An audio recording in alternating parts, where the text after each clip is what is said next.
Assalamu alaykum barliq Sharq Turkistonlik qarindoshlar. Hammanglarniki mushu vaqtinglar xayrlik bo'lsin. Yana bugun tor oldiga chiqib qoldim.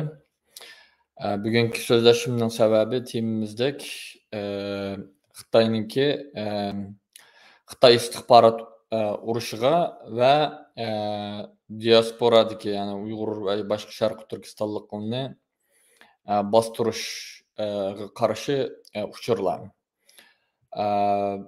Agar Facebook sayfimni takip qilayotganlar bo'lsa, bir necha soatning oldida men Amerika davlatininki milliy qarshi istixborot va bexatarlik markazininki yangidan chiqargan uchurlarini va uqtirishini o'tirib qo'ydim, tashlab qo'ydim. Buningki azroq bir tushuntirib qo'y dedim. Ba'zi qarindoshlarimiz nima ekanligini tafsilotini azroq so'raganlar bo'ldi. Hammamizga ma'lum bo'lgandek, Xitoy istixboroti bizningki bu Sharq Turkiston davosiga va diasporada Sharq Turkiston va Uyg'ur diasporasida Xitoy istixboroti bizningki harakatlarimizga izchil holatda qarshi kelyapti va shu o'zininki g'alchilarini mayli Xitoylar bo'lsin, mayli boshqalarni bo'lsin ishlatib, mushu mayli tor orqali bo'lsin, mayli uyushtirani bo'lsin, mayli boshqa jihatlardan bo'lsin, bu harakatimizni, qilayotgan ishlarimizni va xalqimizni qo'rqitimiz deb harakat qilib kelmoqda.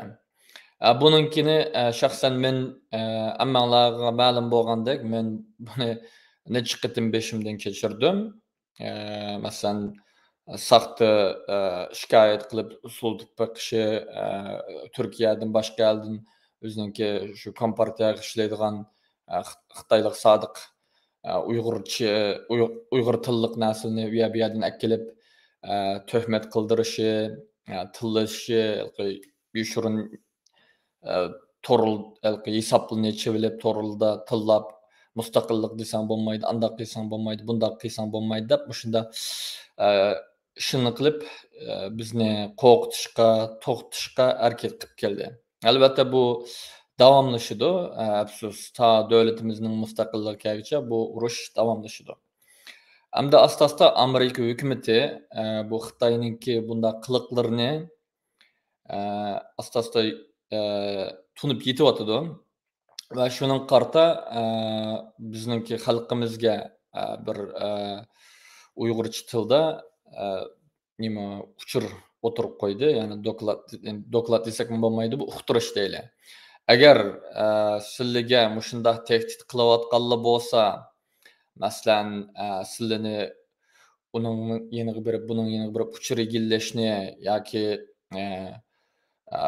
birisini yoki boshqa birisini manda saxta arz qilib berishga yoki ijtimoiy taratqularni ishlatib shularga mulozimat qilib berishga yoki shu yerlik Amerikadagi diaspora jamiyatlarining tashkilotlarga va yoki a'zolariga berib o'ziga sen tarafga ishlashga shunda men ishlab deb shunda ishni buzish uchun nima qilayotgan bo'lsa va yoki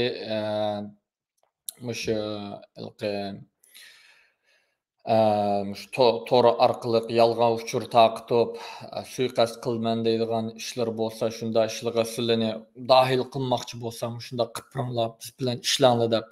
Albatta bu Xitoy istixborotininki odamlar doim Xitoy bo'lmaydi.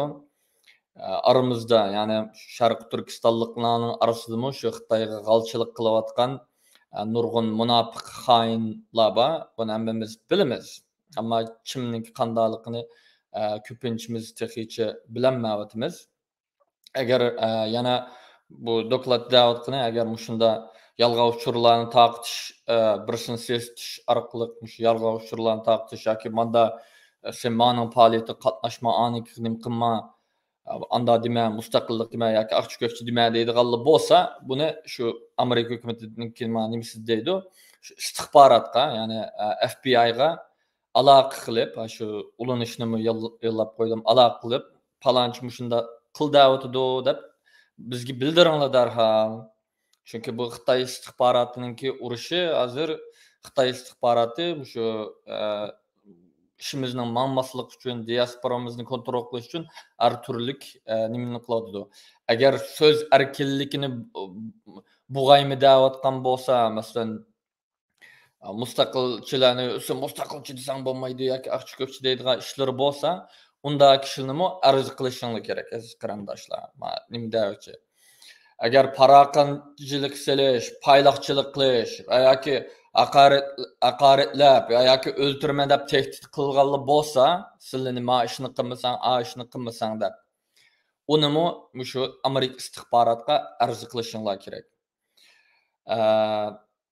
Agar boshqa qonunsiz ishlarni qilishinglarni so'rasa, masalan, qonunsiz boshqa nurg'un ishlar bor-ku.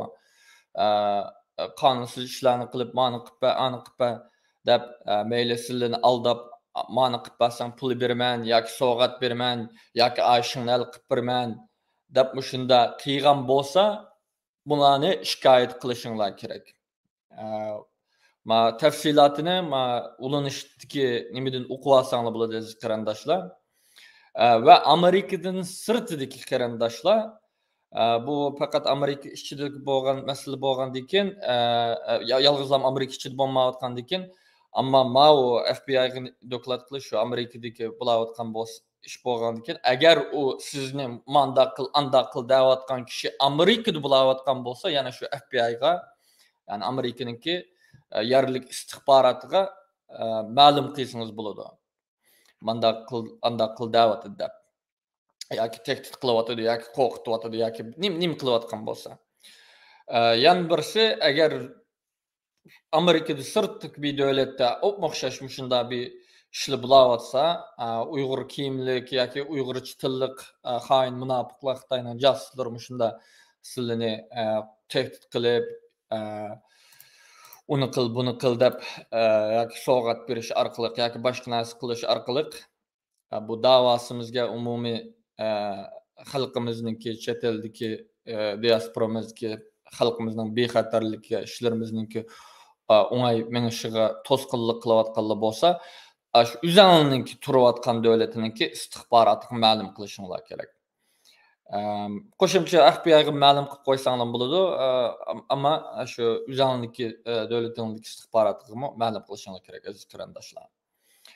Bu uqtirishni hammalarninki tafsili o'qib beqishinglarni tavsiya qilaman.